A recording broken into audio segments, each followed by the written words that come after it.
is Brannon Howse Live. Whether the issue is law, science, economics, history, family, social issues, education, religion, government, or national security, Brannon brings the issues of the day into clear focus through the lens of a Judeo-Christian worldview. And now, here is your host, Brannon Howse. All right, good evening. Glad you guys are with us. I'm going to be joined tonight by Gordon Chang, along with Colonel Rob Maness, Leo Holman, Todd Bensman. We have some very big stories tonight. Number one here, Gordon Chang will join us. We are in the last moments of peace. That is a startling tweet over the weekend by my friend Gordon Chang. Logan noticed it, I noticed it, and I reached out to him right away to have him come on and be with us tonight. As he said again, we are in the final moments of peace. What does Mr. Chang see coming? We know that China has been having operations around Taiwan. We are hearing that China could possibly secure things in Taiwan very quickly. That's what one report is out today saying. We'll ask him his thoughts. We also have people inside the U.S. targeting apparently high-ranking military, in particular a colonel who oversees a special forces team. It is reported that two Chechens were monitoring him, his family, and taking pictures of his children. He confronted one of them, and that individual is now deceased. Well, think about that, folks, and let that sink in for a minute. What if some of these 100,000 military-age Chinese males who are here, along with the Islamists that are here, and others, begin to target local, state, and federal officials? What if they begin to target leaders of our communities? What if they begin to target state leaders, federal leaders, members of Congress, their children, military officials overseeing key and crucial parts of our U.S. military for defense, and their family members?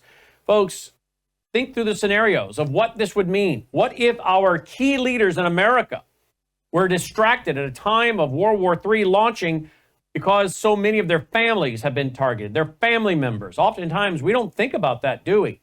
The people that serve in our government or reach levels of election, we'd like to think all of them are serving. Some of them are just plundering. But think about that for a moment. What if key people that we need defending the country are distracted, and they would be rightfully so, if their family members have been targeted or even kidnapped? I would hate to think about this, but these are the kind of operations I think many of our enemies are playing out. And one has to wonder if that's not what is going down with this latest story. We'll have Gordon Chang comment on that, and then Colonel Rob Maness will join us to talk about that. Leo Holman joins us with, well, what only Leo can talk about from his latest article, which is quite amazing, and that we'll get to. And then we're going to be joined by Todd Bensman. Was there a terrorist attack, an attempted terrorist attack by illegal immigrants, illegal invaders here in the United States? He called this one, but the media is ignoring it. Todd Bensman is here to do a I told you so, and you'll want to hear about that. Because again, it all seems to tie everything together tonight. Illegal invaders, World War III, and so much more. Pay attention, sit up straight, and listen, because folks, we are in very perilous times, and sadly, much of the media is not going to tell you what you're going to hear tonight. Sadly, most of your neighbors and your family members do not know what we're going to tell you tonight. Very few Americans are aware of just how perilous the times are, how to prepare, why they should prepare. I don't know what's going on. I just did a radio show today for an hour with my reporter in London, Peter McAvena. I did also an interview in that 1 hour with my reporter in Israel, Aaron Levarco. Peter says that the Prime Minister of Great Britain, he is calling for a special election July 4th. He would not have to do that till next year, but apparently he wants to lose. Apparently he does not want to be a wartime Prime Minister. And you have many, many MPs over there not standing for re-election. What is about to happen? These are crucial questions and ones you need to really ask in order to prepare and to understand and know how God would have you to respond for you and yours. Joining me now is Gordon Chang. Mr. Chang, welcome back to the broadcast. Thanks for being with us tonight. Thank you so much, Brannon. Well, there's an awful lot to get to. I would like to have you comment, if you would, first on the story I'll be dealing with Colonel Rob Maness next. That is this story of a colonel who oversees special forces finding that two Chechens were monitoring his home, his property, surveilling him, and apparently taking pictures of at least one or more of his children. Apparently, he confronted one of them. That one is now deceased. Boy, that got my mind a reeling about all the illegal invaders that are here and them starting to target local, state, and federal and military leaders. What are your thoughts, sir? The most important thing, as you point out, is that we've allowed illegal migrants into our country. Some of them look extremely dangerous.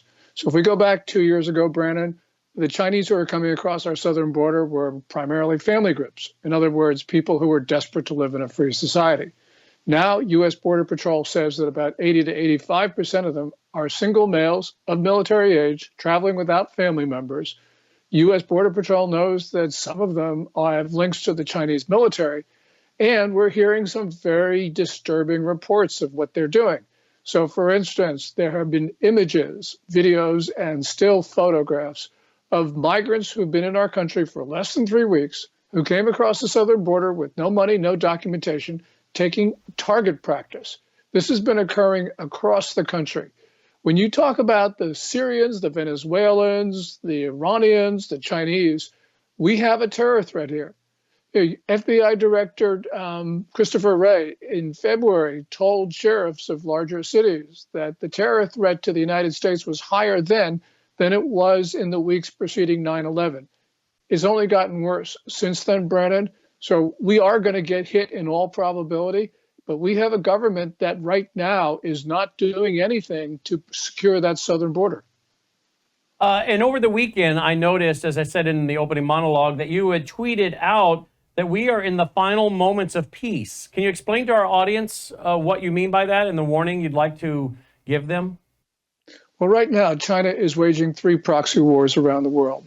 It's in Ukraine with Russia doing its bidding, in North Africa, where China and Russia are fueling insurgencies that look like wars, and of course in the Middle East, where China's been supporting Iran.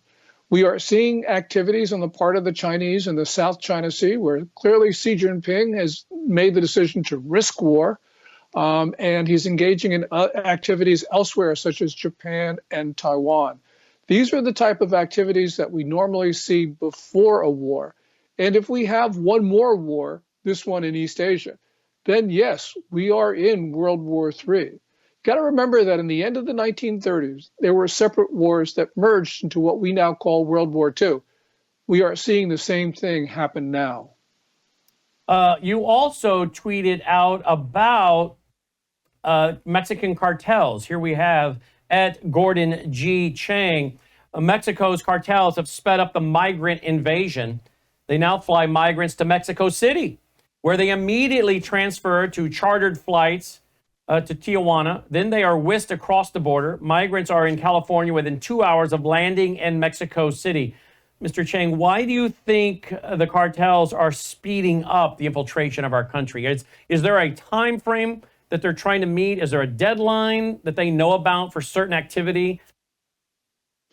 I think in the case of the cartels, it's just an issue of money, because everybody they bring across, I mentioned again on Twitter that we have cartel enforcers in the United States making regular collections of payments from migrants, because the migrants don't have the $16,000 or so that are needed to get into the U.S., payments to the cartels. So cartels collect it afterwards from the earnings of the migrants. So this is extremely profitable for the cartels. And so I think for them, it's a matter of money. Now, some of the people coming across, they're not coming across because they want to work in the United States. They want to live in a free society. They're coming across because they are here to attack us. And we have seen a lot of evidence of that. So, for instance, at the end of February of this year, you had reports that there were 3 Chinese migrants who were coming across the northern border. They were intercepted by Border Patrol.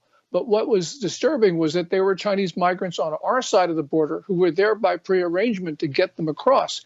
And if you're here to live in a free society, you surrender to Border Patrol. You want to be caught because then you get a debit card in New York City. These were Chinese migrants who did not want to get caught.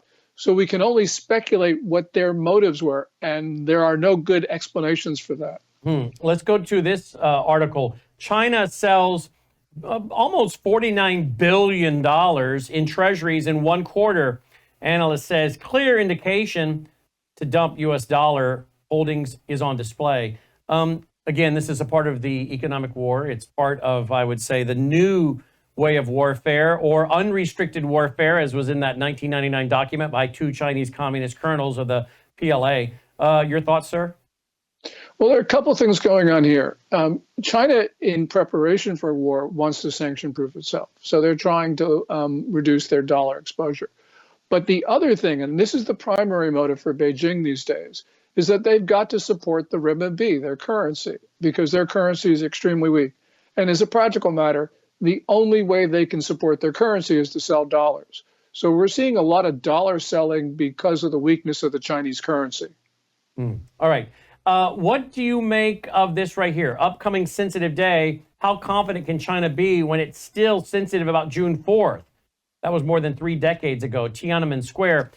Maybe explain the tweet you're responding to. And by the way, I interviewed the other night, I think you probably know her, Jane Jin. I interviewed Jane Jin the other night out of Washington State, who in 1989 was in Tiananmen Square and helping to organize, as a recently graduated university student, the resistance to the CCP.